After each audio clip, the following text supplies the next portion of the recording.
Hi, it's Bricks on Bricks here, and today I have a slightly different type of video for you guys, but I just recently watched the most recent installment of the Marvel Cinematic Universe, Shang Chi and the Legend of the Ten Rings, and watching this movie I found lots of similarities to Ninjago in it, and today I'm going to talk about why Shang Chi is the closest thing to a live-action installment of Ninjago. Talking about their similarities, the first thing I want to talk about is the hand-to-hand combat in Shang Chi. And what I'm talking about here is there's quite a few moments in the first two acts of this film where there is hand-to-hand combat, which is very similar to some fight scenes in Ninjago. And so yeah, that is the first thing I have to talk about for similarities. And really, yeah, the hand-to-hand combat, wow, really good in Shang Chi, and really reminded me of Ninjago, not just because of the hand-to-hand combat itself, but also because of, you know, the music that was going along with it. Kind of slightly felt like Ninjago music. So yeah. And my second point that I have to talk about is that Shang-Chi is just very similar to Ninjago because of the artifacts, the Ten Rings. Shang-Chi and the Legend of the Ten Rings, of course that's the title of the film. And the Ten Rings do remind me of artifacts in Ninjago, like the Fang Blades, the Elemental Blades, the Techno Blades from Rebooted, the Oni masks, anything like that. It really reminds me of those.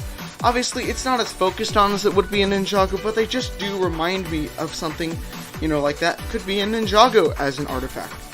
And another thing that goes with this is that the Power Blast that emanate from the Ten Rings when Shang-Chi or the Mandarin use it just remind me of the ninjas using their elemental powers, like when the Mandarin uses the Ten Rings, it emanates blue Power Blast, and when Shang-Chi uses the Ten Rings, it emanates orange Power Blast. And overall, this just really reminded me of the Ninjago elemental powers. And my next point here is about one thing is that, like, the comic relief in this movie, I feel like is similar to Ninjago's in a way. First up, we have one of the more main characters, like Jay in Ninjago, or we have the Aquafina character, or Katie, in this movie, that, is mostly there for comic relief. They do get a little arc, but, they're mostly there for comic relief. And yeah, I feel like those two characters do compare to each other really well. And then another thing is there's some random character that comes in out of nowhere, like Dareth in Ninjago, or we also have the actor who played the Mandarin in Iron Man 3 returning in this film as another comic relief character, which I feel is not necessary. Dareth is a little better done in Ninjago than the Mandarin actor, the Trevor guy, is done in this film, but still it is a problem, and so that's one comparison.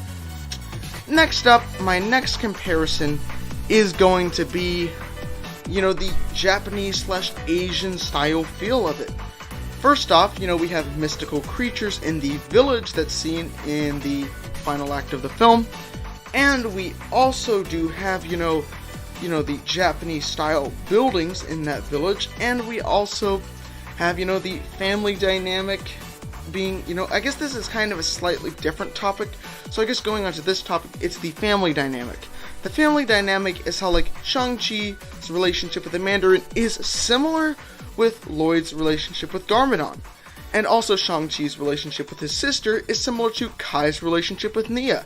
And so yeah, that's another thing I would compare about Shang-Chi and Ninjago. And overall, yeah, that's why I would say that Shang-Chi is the closest thing to a live-action adaptation of Ninjago. So I hope you guys enjoyed this video. Thank you guys for watching, and stay tuned for my future uploads. So yeah, bye!